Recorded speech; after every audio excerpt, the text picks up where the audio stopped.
Hi guys, it's Screamouts here with another video for D&B Academy. As always, if you're new here to the channel, please consider subscribing. I really do appreciate the support. Today I want to show you a little bit of how you can add some tiny little details to a track that make it stand out, some effects you can do within Serum's noise oscillator and all that good stuff. We did some drums last time, some bass, a lead, and a type of honk attack sound. So we're gonna take a quick listen to that.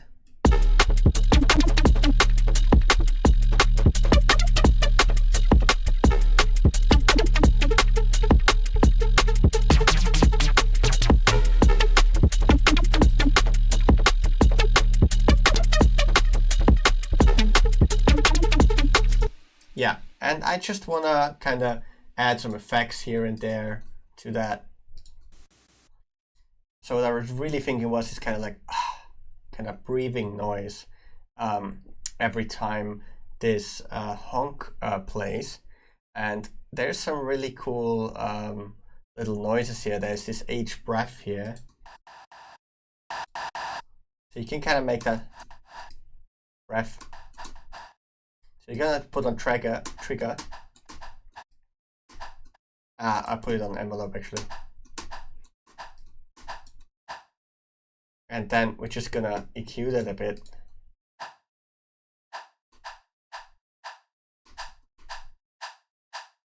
And this is a really important trick for tracks in general. I feel like in a lot of cool drum beats, for example, because I do play the drums, and with drum breaks, you sometimes put like an open hat or something on the kick to kind of emphasize on the impact of the kick, and it happens a lot in drum bass.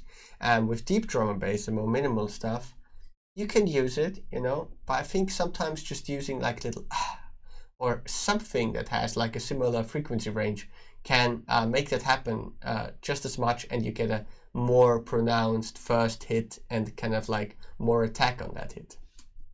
Let's listen without it.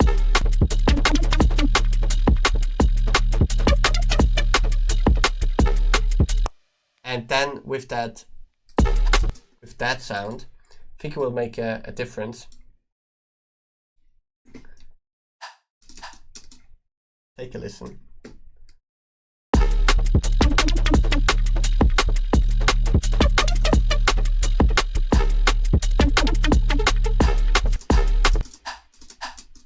Very quiet still, even though it's on plus 60 dB. Yeah, that's a bit better. Let's listen to that.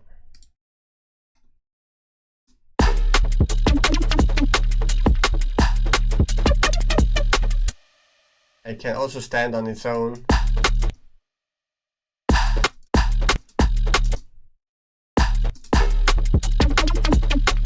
I really like that, like alternating sounds.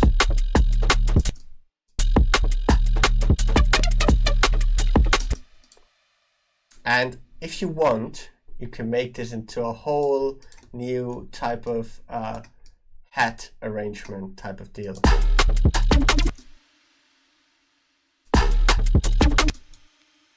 For example,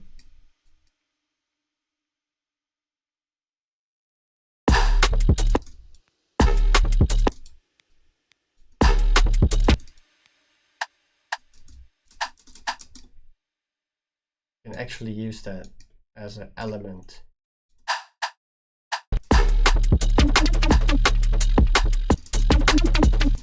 Actually want this to be more closely to that.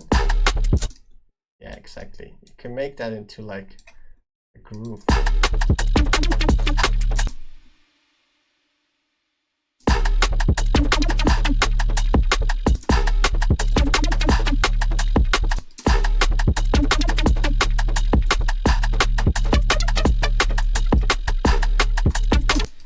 Now you kind of made sense out of just adding an attack.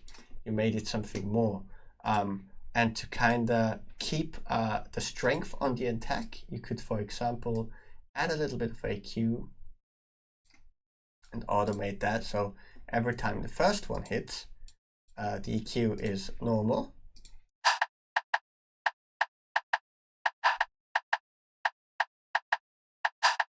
You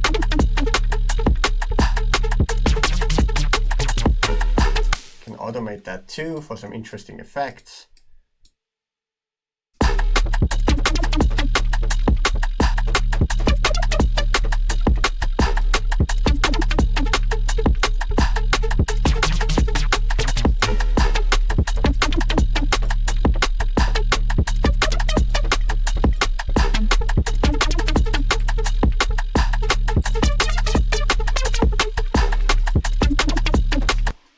Can sound especially cool in like a part where it strips back again into maybe, yeah, a more minimal part again.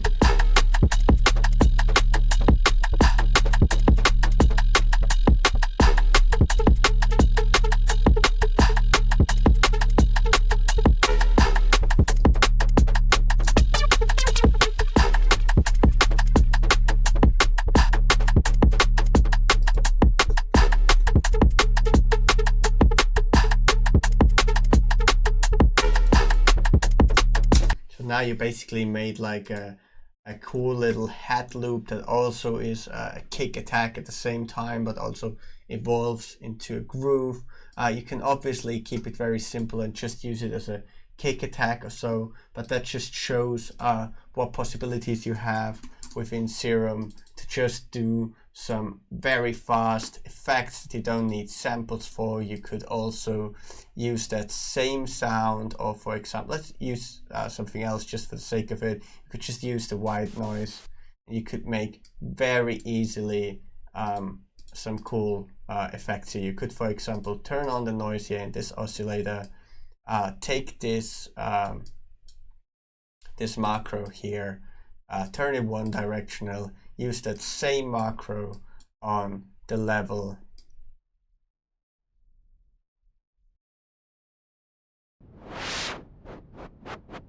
And you get this type of sweep sound, and then maybe EQ out some of the lows.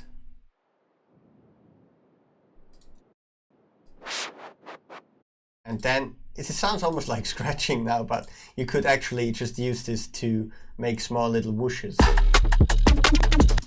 So just draw in a note. Depends on what you want. Maybe so maybe just a little hit before the snare.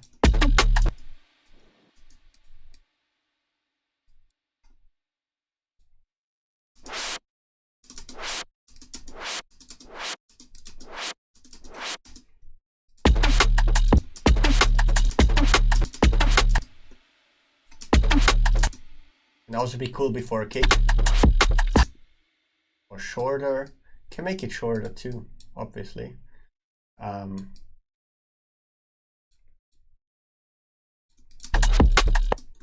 let's go.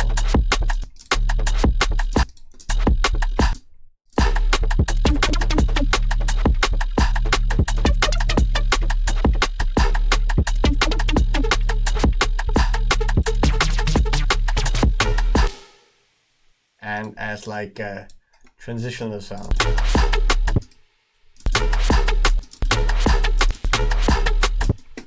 Notice how the next kick just has more power because of that.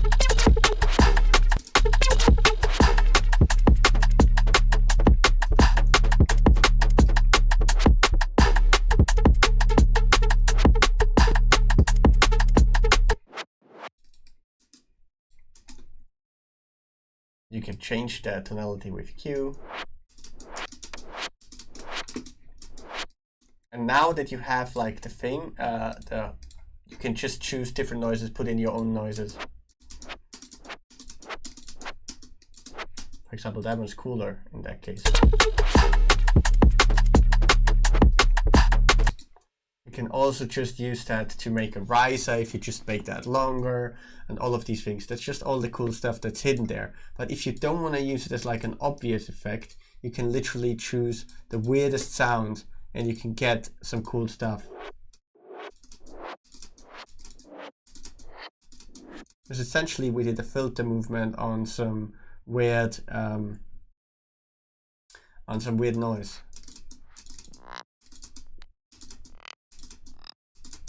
You can also use it for stuff like that, to just kind of put some ear candy in your track.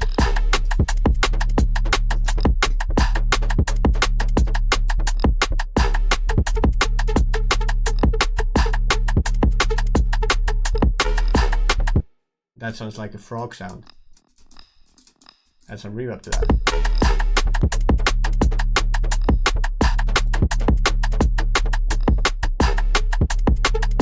Yeah, I hope that opened your eyes. I think it sounds a lot better now with these effects in, because it's just more textured and there's more stuff going on. But that's obviously up to taste. But you can really use these simple sounds, these simple things to your advantage, and actually come up with some nice ear candy yourself. You don't need to look for that perfect like top end sample or for a whoosh sample or whatever. Save your splice credits or whatever and make your own swoosh sounds. It's very easy to make. So yeah, just wanted to tell you that and show you that. And yeah, hope you enjoyed that video, and see you in the next one. Peace out.